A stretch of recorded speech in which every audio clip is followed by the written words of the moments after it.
ba makamisusu wana bota non akozwa mobali no engagé muta leki no mobali no so na côté là vraiment na éviter quoi siko ba avocat Fally na ba avocat Diego Milito. Quand tu allais sur la télévision tu parles, c'est comme si toi tu couches avec Fally, comme si tu couches avec Nana Ketchup bozakane parler moko bokane nde moko bozolo ba makamoko boye penza o ya famille na bango. Mais c'est pas important de venir étaler une vie privée à mon télévision. Abo sana ke aza mwasi ya musicien lokola Fally, aza mwasi ya Diego Milito c'est un artiste et musicien, donc il a mérité qui a bakangi batinde prison pour la likamoko azo mérité, c'est normal. To longol no ba micro to vandi web ne faut vendre na luka problème na Fally no grand ana largo les gars yo aleki no mobali no na mobali no musicien so ye aleki no mobali no. Mbote balandi ya chaîne na biso en plus Nuit TV bo mesalaka kolanda chaîne ya kitoko, chaîne o eye ko fungula ba porte na batu nyonso bazana posa ko sala ba émission politique, chrétien, théâtre, nyonso, chaîne et plateau ya un plus Nuit TV et fungula ba porte ouverte boza la bienvenue et longona présentatrice nango Stella Mokati ngambo toujours accompagné na Dimitri Bongania to benga kae la formule gagnante. En plus, Nuit TV, na patron nango boss de boss, balobi patron Pichungi Tuka. En plus, na France, précisément na Lyon, le vrai patron o Vandisi Masolo na bana Kinshasa, na bana Poto, bana Brazza, chaîne nango ya sika bo s'abonner massivement na chaîne na bino en plus Nuit TV pour la cause ba image ya soi ya kitoko. Les autres dans le sujet d'actualité ozolo ba mingi arrestation ya Sarantola la pesimbote na batu nyonso o balinga Stella Mokati ngambo chaîne yango ya kitoko bo s'abonner bo landa po bozala à la une à la page na ba nyonso otokotia na chaîne na singi réalisateur nanga a fungola plateau oh et la sakelo la Stella Mokati ngambo za ye moko te ayambi mutu moko kitoko ya soya propre botale kandenga lati pas de commentaires quoi, pas de commentaires Ange Noir massif quand on a fait c'est comme analyste et moi peut à se présenter tout le monde na plateau na biso un plus Nuit TV avec osala nini. Bonjour papa. Ouais, bonjour et puis bonjour na ba abonné nyonso pe na bandeko nyonso o ba olanda biso. La tikito quoi bien bien biso tete obina nantela. Merci. Ezaka ke nzamba linga salité te. Nzamba linga salité te donc la propriété attire la bénédiction, donc c'est ça. Bien sûr, bien sûr. Nous sommes croyants, nous sommes musulmans, et puis tous en Ramadan, donc tous aussi ça ont déjà les 13 ans, donc bon fait des Ramadan, nous sommes musulmans. Ah, biso to mambana te lelego yinda to kufela wapi to mambana te biso inshallah nzambe abateli biso to comme jusqu'à la fin Ramadan na biso et puis félicitations et puis courage na bandeko nyonso oyo ba salaki Ramadan et puis na bandeko ba zalaki na possibilité te ya kosala ngo nzambe abateli biso toza toujours donc toujours demeurer toujours na carte islam. Papa Ange Noir, comment on se présenter, je sais que déjà so batu ba samba atala donc 98 déjà bayebi 98 bayebi déjà on a zali donc avec Messavi Ange Noir. Avec Messavi Ange Noir, donc je suis journaliste et chroniqueur, réalisateur, analyste, designer, donc moi je suis donc. Chers internautes, grâce à tous nos joyeux et pénal malamu, yo moi bien azali chroniqueur, analyste et nyosoana et ça papa Ange Noir. Et on peut l'autre aux autres bilali comme c'est très important arrestation et à Saratola, azapeka chroniqueur le roi yo, analyste le roi yo, journaliste le kola yo. Papa Ange Noir, papa chroniqueur. Relation existera entre les chroniqueurs et les musiciens. Non, entre les musiciens et les chroniqueurs, comme moi je peux dire ça, tous en la ponte. Donc il y a pont. Il y a pont Mokozawana.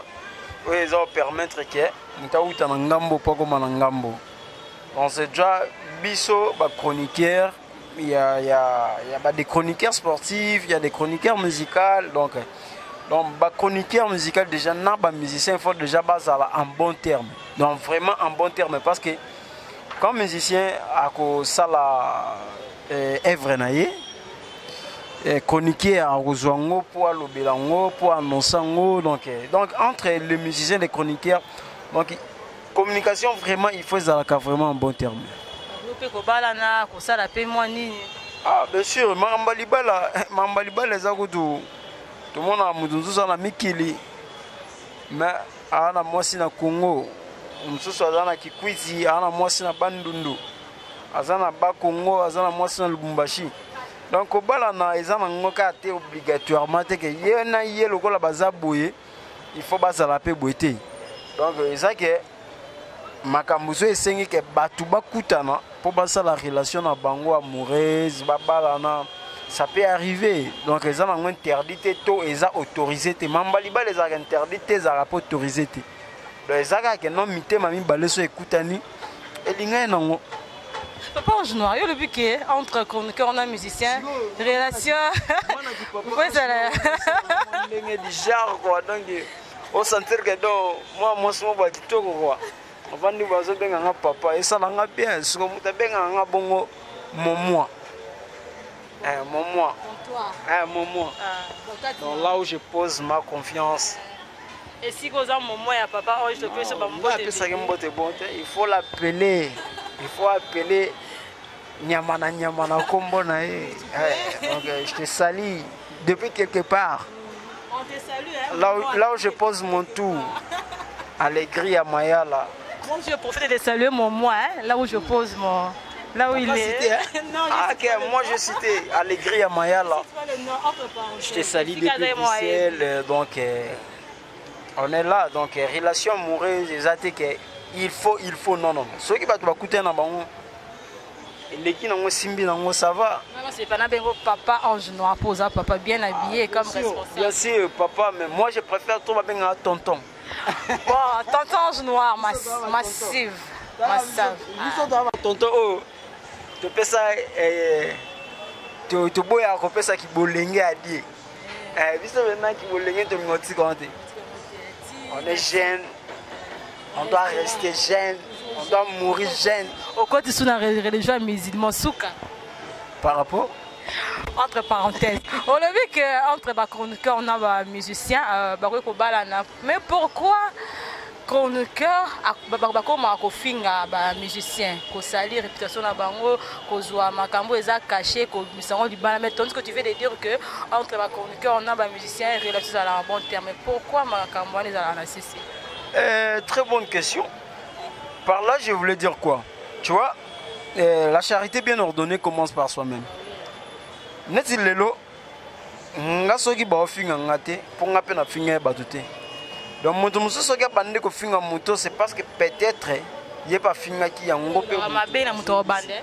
Vous comprenez? Ma beza kana muto banda tepe na muto soki c'était ma beza la ma be malamu ezaka malamu. Tu vois? Muta finga na muta fingite wana ndeka ndemuso. Mais soki yo finga ki, s'attendre que yo peut pas finga autre. Donc quand yo fingi muto zelani ba yela obeloge ba pambola yo ba kumisa on. Non. Nzamba loba que c'est par exemple ceux qui ba lobino a yo kozong sa bete. Ba bete o mbata awa, yo peut pesa awa. Quand Nzamba na lobi rendre à César ce qui est à César, à Dieu ce qui est à Dieu. Vous comprenez? Ma beza ma be malamu za malamu. Ko finga na du moins déjà au départ ils appellent éducation, parce que ba to rendre ba biso opé. Tu vois, tout le monde va saluer ma bébé, surtout quand on va monde tout ça. Si on a mon zone zone ici, si on bien ezalaga ke bateau va sala mamba bonga bateau ngana leki bon. Nandenge nini? Kasi bateau va sala neti avant de boire critiquer à fingi, ce qu'on a mon ezab bateau ngana leki bon. Na leki na mayele, na leki na olata, na leki na bilamba, kolata na leki na bilamba. Na legio na kibien na legio na kitoko siko tina sokoli mai na ngana leki na TV na ndozongisela yo ba réponse mutu oyo lobi na ba namona omusa makasi. C'est que aux ça na ba silence, ba silence peut content. Te ngabe na l'équipe na plateau peut profiter peut ozongi si flèche aller accompagner la flèche à retour. Ngamu so afinga na zongi na TV5 mutu na moninge to ba dimension moko. To ya role kanga. Mais son net na zongi na ngao tinga na lekio déjà, na lekio na succès, na lekio na basi mama limbisa moi c'est. Alego na basi, na lego na succès. On a basi quand même pour habiter ton toit à Zalisco. Oui, wana za mais pena ye pena donc ye moko. Donc na lego na mamba bongo. Siko. Na oya bona no calculer point. Jamais non, ya tena ba no calculer na mamba bongo. Na comprendre. Na lego na mayele. Na lego na bilamba. Lego na rolata. Là tu vestes mais là il papa quelle idée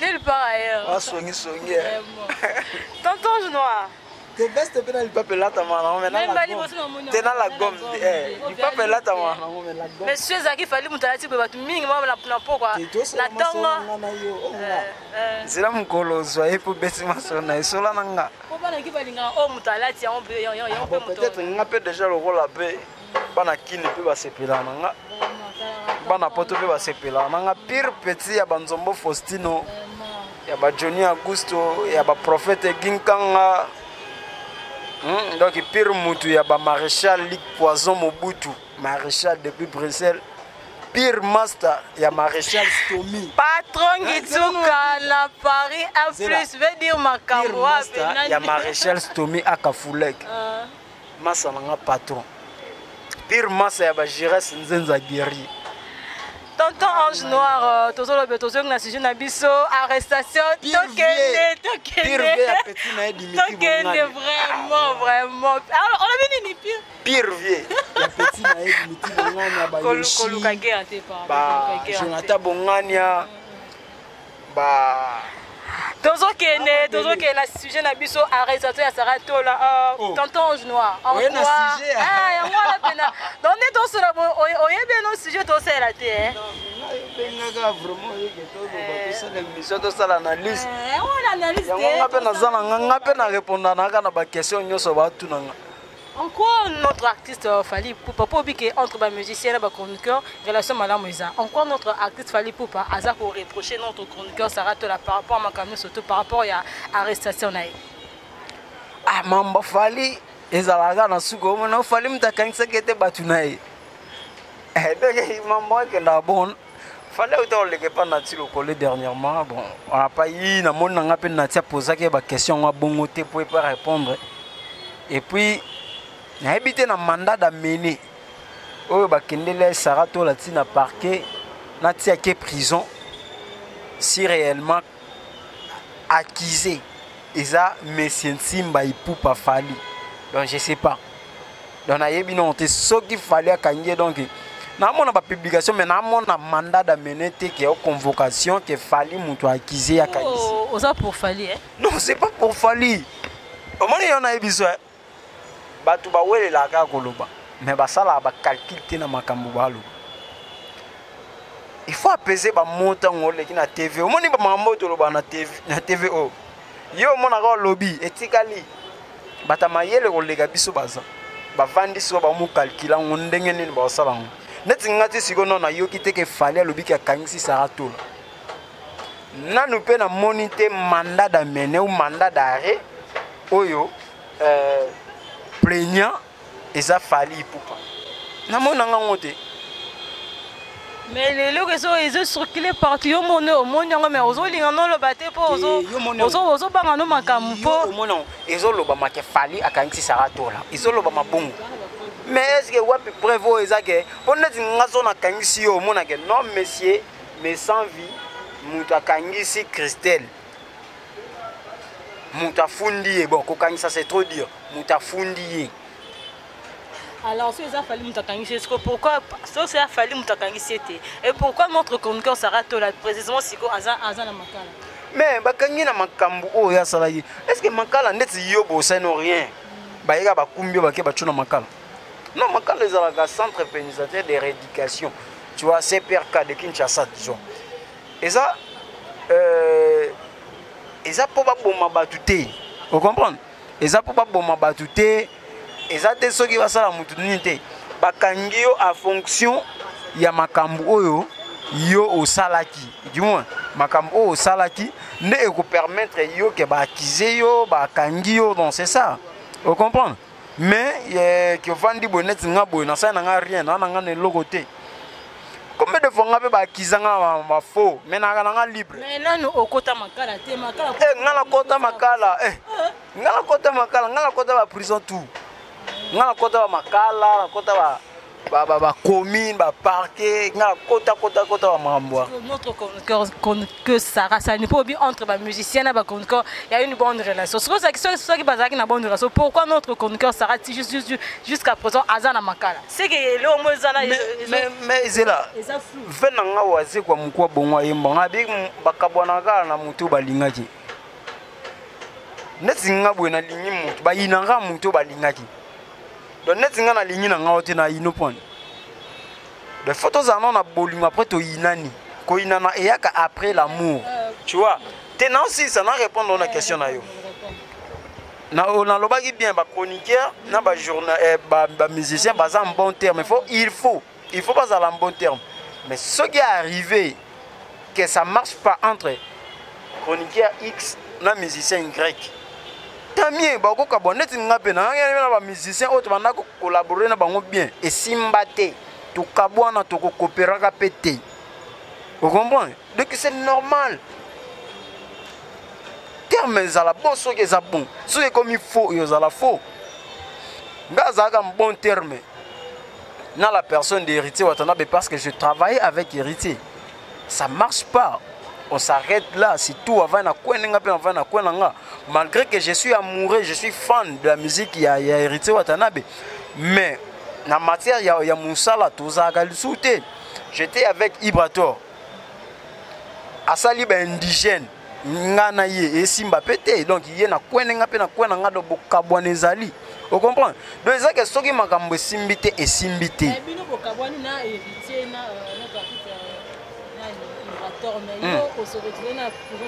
On s'est retrouvé dans la prison. Il y a un but. On s'est retrouvé dans la prison. S'il y a quelque chose, il y a un problème, on a fautif. Et alors, si je n'ai pas un fautif, il y a un problème. Non, samba, ceux qui n'ont pas fautif, ceux qui n'ont pas fautif, non, on est libre. Le cas de Sarah avec Fali, s'il y a un problème où il s'est passé, en dehors, il y a musique. Fali, oui, Fali, c'est un artiste. Tu vois, c'est un artiste musicien congolais. Il doit beaucoup de respect. Tu vois, il doit beaucoup de respect. Le même que Sarah Tola. Au moment où le journalisme comprend tout ça, il y a 4e pouvoir. Tout ça, même les collabs musiciens. Mais biso monde to mo sala ke to sala ba kizenya ba musicien. Siko eza pona ni biso mo to koma koza ba kizenya musicien le pourquoi ezani pona. Le pourquoi mboka na biso non mboka na ya bien te. Médias za na valeur te. Et puis na YouTube on peut yaka na mbrima. Moi pe ya ko contrôler biso to ezate. On comprend? Il y a na mbrima nde koma ko sala ke to koma na ba musicien to lelilaka bango journaliste akomo simbela musicien téléphone akomi ko sele donc et quitter ça moi biso d'unité wana tu vois en dehors de ça être artiste ou être chroniqueur toza na ba famille toi père de famille toi mère de famille mutamda na famille naï on peut parler de la musique on peut parler ce qu'on doit parler à la télévision mais de vie privée au Italie Christelle na musima mukongona on ne doit pas aller étaler ça à la télévision et puis quand tu allais étaler ça à la télévision tu parles c'est comme si toi tu couches avec Fali. Comme si tu couches avec Nana Ketchup, vous avez parlé moko boagane nde moko bozolo bamaka moko boy penza o ya famille na bango. Non. Ça n'a pas de sens. Olobi ba vie privée en artiste c'est que Sarah Tola pe quelque part pe ayeba ko ba vie privée ya artiste na biso Fali pour pas wana eza parmi ma. Je peux dire Sarah Tola a fait un bon moment avec Fali pour pas na makam na banga ba victime kuna. C'est long à dire.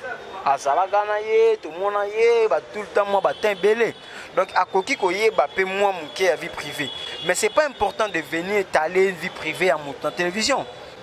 Moi je suis avec mon frère Héritier Watanabe na yebi moi vie privée na ye mais c'est pas important attends les autres bébane comme il est même que Ibrator. Donc c'est pas important de passer à la télévision pour commencer à parler de vie privée à quelqu'un. Non, je ne pourrais pas le faire. Selon mon éducation, selon mes parents n'ont pas éduqué. Donc privé n'a pas à la privée, autre ça dans la télévision, éthique à la autre ça dans la télévision. Maintenant il y a moyen dans la télévision. Je pense pas peut-être oh bon on va bien raso base. Chercher une actualité que ça il oublie que Sarah a bossé en que Asa moi si un musicien local la Fali. Asa moi si il y a Diego Minto c'est un artiste et musicien. Alors si aujourd'hui tu as encore vice versa. Moi si morobo parce que tout le monde a un peu moi ça Diego Minto va botaner dans les cas quand la télévision bon mutumo pe na vendre la télévision comme il étaler vie non bon. Et au CPL ça ce que CPL sur des temps tous ces CPL ça peut battre bureau non alors que Fali Asa na administration oh et bela orchestre tombe sous na Congo za ngote. Azana Batamaele aux alentours, Azana avocat. Peut-être que sous Fali moi pas côté les cambarontes mais avocat na yé administration na yé ça charger na makambo. Alors tant tozolo ba makambo il faut tokanisa nini ko ya après makambo na zolo. Tu vois. Donc pour moi ma sœur ma concert elle est peut-être dépassée ba limite na yé.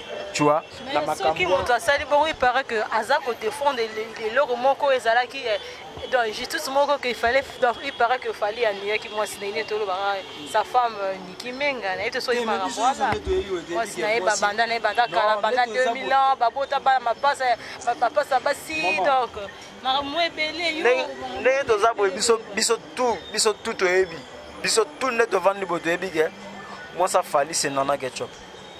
Vous comprenez? Bafana ayembela reba nzembo chaque disque. Niki baba onaga.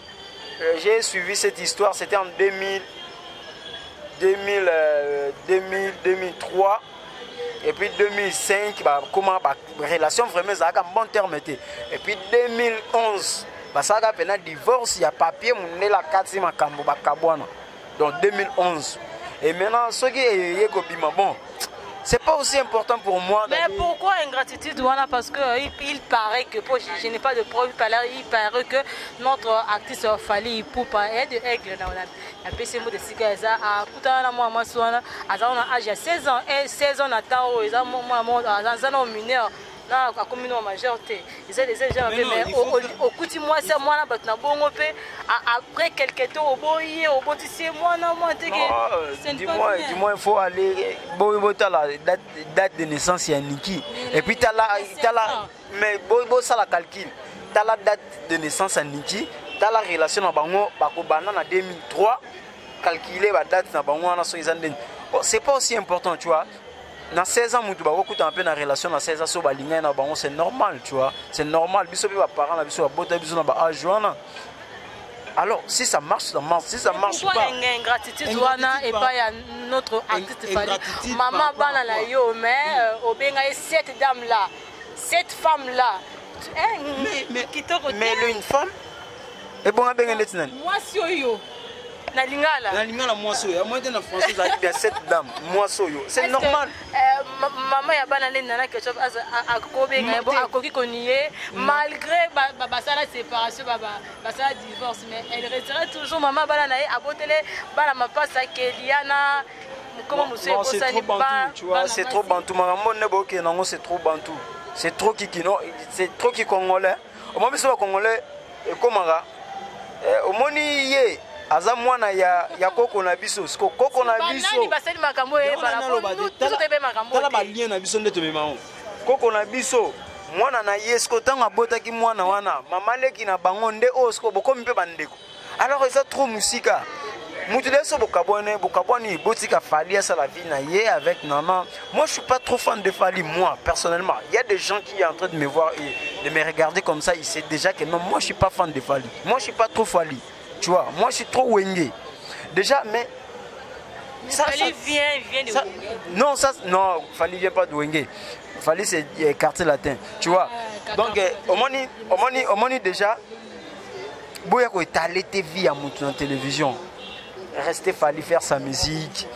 Et puis alors tonton Noir pour makambo et ça m'a ramené vie privée mais et comme étaler le banda pour ani cause ça nini pourquoi on ne peut pas avoir de secret oui notre artiste conducteur c'est Sarah Tolazala qui proche c'est que c'est yom de mis makambo na non c'est pas ça arrestation na et ça makambo c'est déjà Niki a commencé de faire des déclarations sur internet sur des réseaux sociaux il fait déjà des déclarations et na batu siko o ba profiter o bazaka contre Fali ndi ba komaki pour Niki et bato baza contre Niki baza pour Fali donc c'est allez-y comprendre que c'est les deux camps qui sont en train de discuter bazo ça ba guerre na bango il y a des gens pour Fali il y a des gens pour Niki vous comprenez mais déjà faux débat ils a faux cop vous comprenez ils a faux cop même mutu soka sali mabe o azo mérité donc il a mérité qui a bakangé batindé prison pendant les camarades ont mérité c'est normal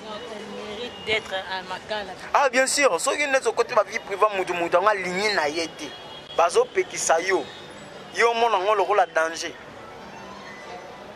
tout ça au moins hier moi pena so to vandi boy to longol na ba micro to vandi boy pena fo vanda obi na luka problème na fali no grand ana largo les gars yo aleki no mbali no na mbali no musicien so ye aleki no mbali no bosala no ba makamisu so na bota no akozo mbali no engagé o comprendre engagé alesi apese mituka apese bandako fali wana siko ndaleki no mbali no so na côté là so azaka tatanga azaka pembena la pulga koza nostra totorino peut-être pour yeba ka moto na tembe peut-être alinga côté là parce que neti boy bon habité basala be konzo peut-être ba pour Fali ano grand to mitse na pena ma musun boy to longono ki mutema mabe pour musu to niaka za ki mutema mabe to longono ki mutema mabe za grand a mérité ba respect belé pour la valeur ki ozo côté les makasi te nazo côté les te nga déjà na banda ki kaka Fali te nga na ebisio nga na ka trop Fali te makambo to sala analyse bana au moins to sala analyse. S'il y a vrai, il faut dire vrai. Mais tu peux aussi côté la peine. Non, côté le ni mutasali mabe. Mutasali mabe. Te allé vous l'été. Ba bandoele bilo. Ba hele bilo. Est-ce que tonton Ange Noir, est-ce que notre déontologie journaliste et tindi journaliste allo ba nyonso sauf rien na vie privée à moi. Il y a une confusion. Allo ba nyonso ça na o na allo ba nyonso sauf rien. Confusion moko do vivre liberté d'expression, faire des blabla. Au moins liberté d'expression, et comme ça, il faut y aller. Au moins, il y a boulot autant de temps que sont récoltés, traités et puis diffusés. Mais il y a des gens qui commencent à récolter et puis diffuser. Ils ont oublié de traiter. Tant que va traiter, on est à Yungula, à Dimitri Wongana, Yungula, on a faux. Et tu as bien, tu as mis en train de diffuser. Parce que tu vas vivre en non. Et puis, si biso interdit, biso n'a pas comme ça au Kolobate, selon la déontologie na biso. Au Kolobate, il faut le bas, au Kolobate. Les gars dans télé, il fallait mettre faux musique, il fallait mettre banza bien te, fallait boy. C'est normal. Mais tu passes à la télévision pour commencer, fallait moi on a qui zengi, moi sinon on a coca. Il y a yoni na kati. Siko na ba o ba sama kama bongo siko bato ba sa ba nini mususu ba biso mwana soso azo atondo na seke mama ya za na sima seke bato ba sa bo seke za bato ba batindie ba sa bongo yanzala za pena nzala dom su muta vandi bona rien ba proposer moi 100 €, 200 € na bato ba za contre Fali et puis au Sutuki alors que ba ko kabelo 100 €. Mais il fallait avoir la possibilité de faire 40 000 balles pour mener au vide. Et puis, tu as bimpe dans la poche. Tonton, je me suis vu mettre la soura sur l'arrestation de notre cancer Sarantola. Maintenant, notre Sarantola a passé le séjour dans la prison Makala. Est-ce que c'est un cas d'ambal? Ben te azaka wana jour ba katele mbando ebanité azana pour combien de temps, pour combien de jours soko eba yebisa biso papa. Non, je pense que c'est comme si non vraiment ba benye non audience té bon arrestation ezaki parquet puis prison Makala Pourquoi on est si vite comme ça? Maman parquet, maman pose mon C'est normal, c'est normal. Parquet va vendre ça tout hein. Mais on pouvait même négocier, ça rentre la paix, Azanaba. Ah, bon, ça va avocat, bon, ça va avocat, comme ils ont les avocat. Vraiment, n'a évité quoi, c'est comme avocat Fali. N'a pas avocat Diego Milito. Nous allons à Fali. N'a dit ça, écart. Écart. Il faut na luga va avocat, faut na benga va mettre Loulou, na benga va mettre Sissi. Na sola bono ma. Mais paix à ça la makamana ngana. Donc ça me paix à cause sur point. Na benga va mettre tété. Est-ce que va mettre tété ka bongo pe bata Fali les sous. Ah ngai. Et puis mobali ne pe a manka batu fort, a manka batu. Va mettre tété, va mettre Kazi, va linga va côté, laisse quoi longo à la team Wata. Ce que la team Wata va mettre Kazi, va mettre tété batu à Wata. Dans le niveau. Mais Azala non moi bien donc yo sepeli ke Azala wana nanu alia bavungule ngana osepela kaka pona ngana osepela kaka mabezala mabe malamu za malamu donc muto asali mabe a mérité pena pena yi muto asali malamu a mérité ba flair et ça la bien ça la respect pour la musique na biso et cause respect pour na média na biso et cause la respect na bato ebele. Donc c'est ça. Tonton Juno, est-ce que Star peut à cause de la vie privée, pour tout le monde la vie privée fallir, est-ce que Star peut à cause de la vie privée, à cause de couper sa confiance dans votre proche? Non, je pense pas que Ndeyo Vandi Boye vie privée fallir. Na évité la minute sur fallir ça ni. Yo bien. Donc non. Toute la vie a fallu pour la musique.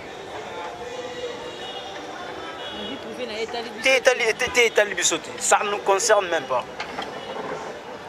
Pour la sujet qui tomoki na simalangonga patro pichungi tu katomoki na simalangonga okoloba nini conseil nini okopesa po toyebi ke sarato la bimane kaka ala la kuna te arabima mumba kuta bima mumba bima ba delile ba bima ba kutino ba bima o vena biso nano asoda ora ba idika pen ba bima donc abima na tabet ne venta abima vena biso pe kutana 20 ezebeli vena biso pe venanga tala kaza moi ça venanga na président nga pe ba na prison Daniel Massaro na Vital Kamerhe ba na prison do ba abima ga siko tant notre concert Sarato la kobima conseil ni opesa ya venir berero a commenter ki asala ngo le souté pina ba tuni ba journaliste nyonso o bazolanda likambo yo po basimba esika bakosimba te po tongo simba bacho mutambo karam na mutambo. Bon, c'est que moi je peux dire les conséquences corrigent mieux que les conseils. Les conséquences corrigent mieux que les conseils. Donc j'ai pas de conseils à donner ou je ne pourrais pas faire donneur de leçons là-bas tout du moins. Donc ça que non batu ba yeba nini autre ça là maloba auto loba oyo. Il faut que balola ngomwa mingi baloba nini.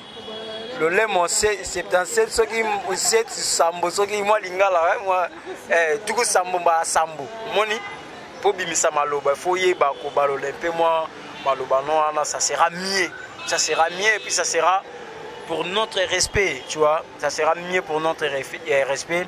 Sarah c'est une femme mère de famille ana banana ye azana foyer na azana mbali na ye bon les lois tiki mbali na ekabu mbali ne pas ça sur rien bon to yebita tiki ndengeni parce que mais mbali ne fait rien, il fait rien parce que nous tous on yebike bon Dieu kwa tika ne musique a comment na ko survivre na YouTube à Sarato là bon si ko Sarato là ba kanye YouTube ekufi sur la vie mbali ndenge comme donc ça va conséquence faut être à bango.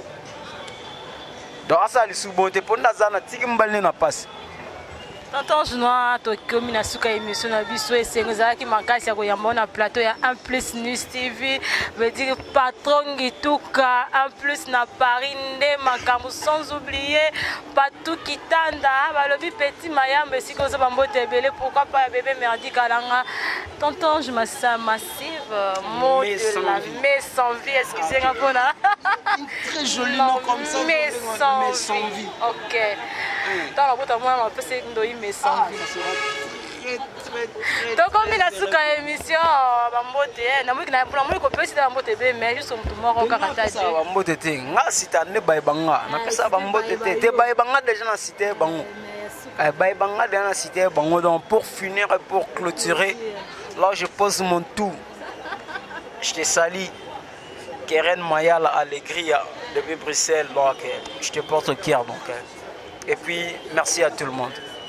Merci à vous Papa Ange mais sans vie et c'est ngozala ki makasi ya koyamba yo na plateau na biso ya 1+ Nuit TV et longo na boss patron Pichungi tuka 1+ na Paris précisément na Lyon ya boy ya sali mokina ye na pesi mbote na ya ngai Patou Katanda, l'homme a zanga repoya pe marate, lui il travaille trop et na pesi mbote na mbundu sama sambesi ko za petit mayamba famille qui tega mobimba sans oublier na moni mon caméraman Dimitri Bongani à Montréal mon cordo ye azani onso talaka esoki azate pedi mawa trop pourquoi pas batu nyonso balinga stela mokati ngambo l'étoile de la presse congolaise na sukisi na mon patron Pichungi tuka 1+ na Paris chaîne yango ye beau s'abonner massivement 1+ Nuit TV nde makambo bokozala dessus te. Quant à moi je vous dis ciao là-haut, bonsoir chez vous, bye.